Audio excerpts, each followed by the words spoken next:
而且没有那个包，就各种那个头包，头包。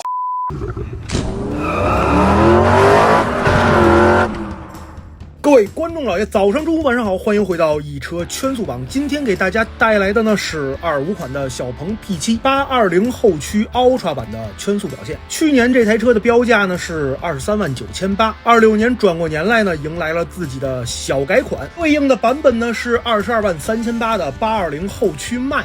不过改款之后，两台车的三维尺寸和体重并没有变化，官方主要对智驾方面的一些配置进行了小幅度的调整，所以对于圈速方面的影响可以说是基本上没有影响。作为一辆后驱车型呢，很多人眼里它的玩乐属性是高于四驱高性能 Ultra 的，毕竟体重上呢轻了接近100公斤，或少了前电机的协助，在绝对动力的表现上肯定是要弱一些的。后驱版官方的破百用时呢是5秒4，相比四驱的3秒7还是温和了那么一些。那么现在呢，咱们就先和王悦一起看看这台车。你有没有感觉到这台车在很多个角度看起来像很多款车？你先说一个。你看这个车顶的部分看起来特别像 GTR， 然后我有一个感觉就是把这儿这个挡上，然后底下这一块就特别像那个领克，然后这儿要加两个那个，是不是就底下这个灯就非常的领克？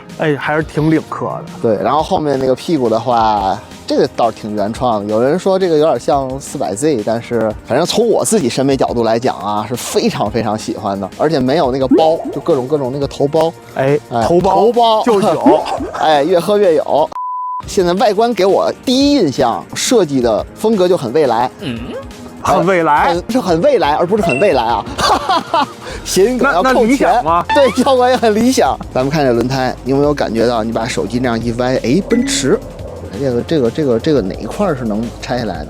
这应该是都能拆下来。不是这块你摸的那块是铁，这块是铁，然后这块对这块对，这6块能拆下来。低风阻造型，那咱跑赛道的时候，有没有可能把这几块拆下来散热会更好呢？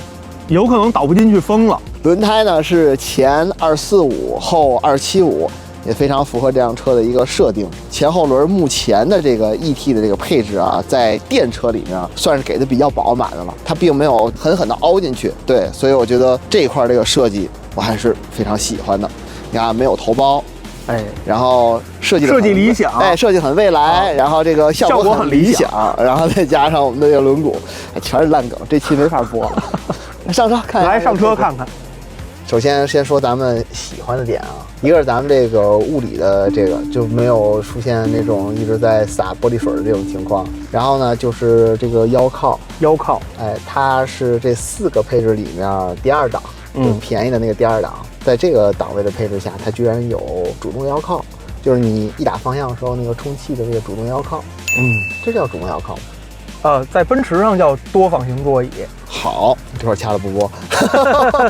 怀档，然后这个腰靠，这2点给我的体验是最直接。然后呢，就是这个中控屏啊，它现在可以动，而且它你看，屏幕到达最右位置，屏幕到达最左位置，它首先是自己可以电动了，然后同时你手呢也可以非常轻松的，除了给你提供情绪价值以外，在开车的时候还有一个非常重要的点，就是它可以不让那个阳光一直处在一个非常恶心的地方，或者是晒你，或者让你看不清它上面那个字。你就开着车，它非常符合你的操作直觉。你就蹬着这个脚，对吧？稍微压一下，或者稍微这样一下，就非常的好。所以这个比那种能横着竖着转啊，或者是能到副驾再回来啊，就要好得多。至少从我的感觉来讲的话，我肯定是要这个。比如说横着竖着转，这正好光斑在这儿，然后我让它竖过来，是不是就躲开了？如果你觉得我们这个屏幕晃眼，我挪到副驾去，你就看不见它了。从我的角度来讲的话，咱们这个车的中控呢，你就可以当做是一个电脑屏幕。你用笔记本电脑的时候，你会把它竖过来吗？最后咱们再说一下这个屏，我不知道它现在的这个物理分辨率是多少，就是比之前那种翻上来那个屏，其实感官还要好。它给人这种感觉非常的愉悦。这个咱不是说愣夸，因为就是这种小屏，从迈凯伦啊到小米啊到其他的等等这些个品牌，他们在这个上面都会做很多的文章。但是目前为止啊，P7的这个是做的属于那种很克制，但是效果很棒。还有这2个头枕上面这个扬声器，效果也很好。外观上完全看不出来，就是隐藏式的。另外就是这个地方，它给你画了一个指纹，然后点一下可以选一下你这功能。现在它默认的就是开这个后备箱盖，后备箱盖打开了。当我想跑得特别快的时候，我应该怎么设置这辆车呢？这个我还真研究了一下，驾驶模式，然后呢，先点上这个运动，进阶车手模式，然后你摁着它往右滑，没滑到底会怎样啊？没滑到底下就弹回来呀。给它滑到头，就解锁了，就进来了。这块应该写您打败了全国0.9%的。可以。咱们这样，咱们这回试2圈，试试它的赛道专属的 ESC 调教，然后再试一个全关的调教，好吧 ？OK， 走。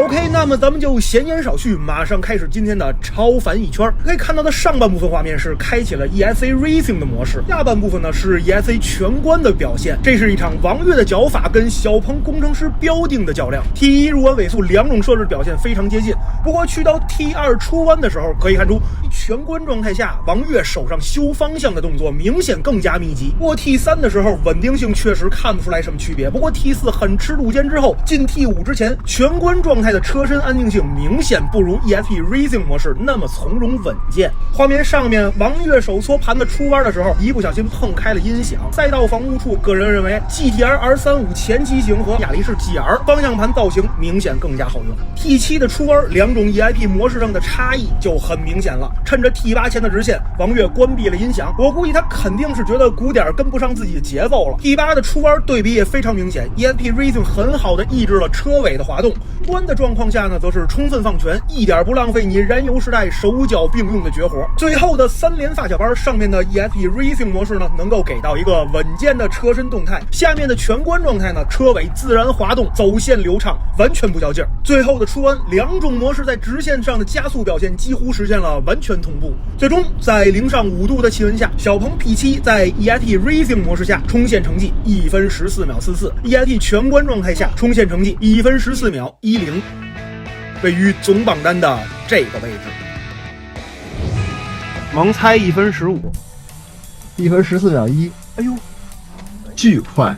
小小的遗憾就是制动系统温度高了，但是这个也是值得提出表扬的。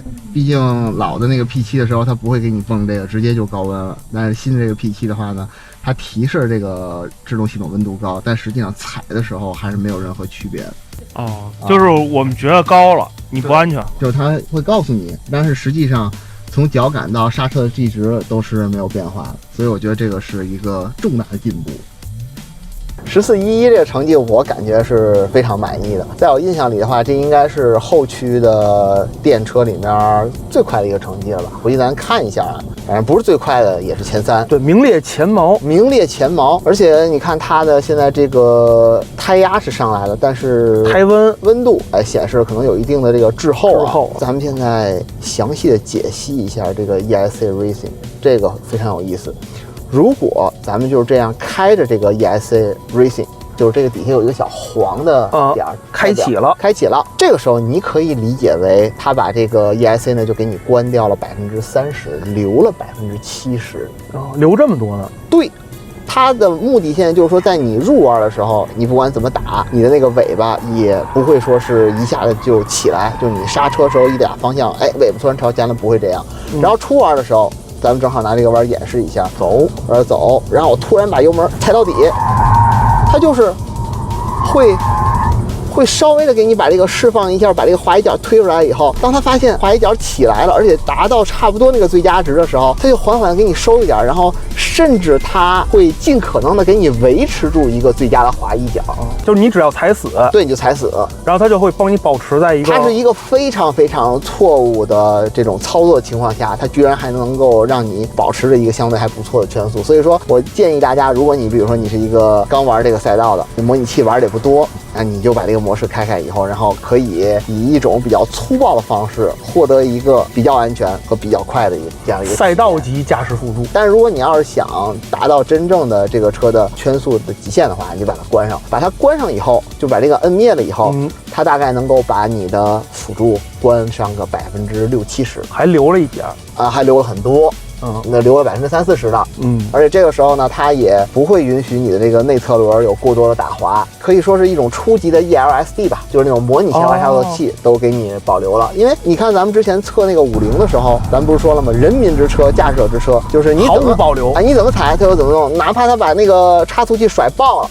你只要这脚油门下去了以后，它扭矩就给你跟上。这台车不是这样，这台车就是它还是会对这个后轮这个转速有一个保护。它保护的方式不是切动力，而是给你刹内侧的车轮，这不就是一种 ELSD 对吧？就是这种控制逻辑，很棒的。虽然这台车不是为了赛道而生的，就是一台家用车，但是它应该是那种，你看我基础题做的都挺好，然后我这加分项，你看，我也能做，也做了。但是有些车它光做加分项就很头疼。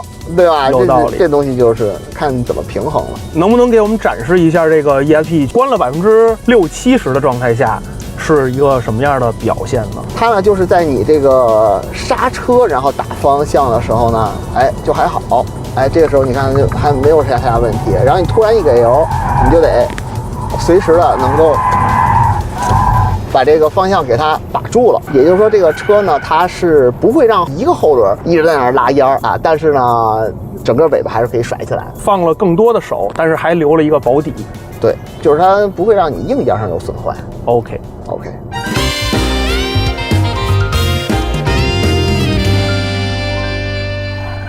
那么我们接下来看一下25款小鹏 P7 820后驱 Ultra 的得分表现：圈速 B， 动力储备 B， 底盘表现、上手难度和制动表现都获得了 A， 抓地表现 C， 综合评价 B。如果您同时也在看今年3月份上市的那台标价223800的 P7 820 Max 版，那么这个成绩也同样值得您参考。最后来个简单的总结，日常驾驶 P7 的时候呢，小鹏显然并没有特意去突出这台车的运动属性，反而是通过里里外外的设计来营造一种亲和感和科技感。不过它在赛道里的表现呢，能很快打破你这个固有印象。合理配置的轮胎宽度和比较完善的车身稳定系统，能够很大程度的帮你压榨这套动力系统的极限。特别是对于那种想偶尔放纵一下的非硬核驾驶爱好者， P7 平衡又从容的表现呢，可以帮你快速的在赛道里找到节奏，同时呢，也可以帮你把好最后一关。这种极限高又易上手的特点呢，足以让 P7 后驱成为苏7、极氪001等一众后驱豪华运动大佬的强力竞争者。而 P7 呢，还拥有与他们截然不同的硬朗科技外观。OK， 以上就是本期节目的全部内容了。如果您对一车圈速榜有任何建议和想看的新车，别忘了留言告诉我们。咱们下期再见。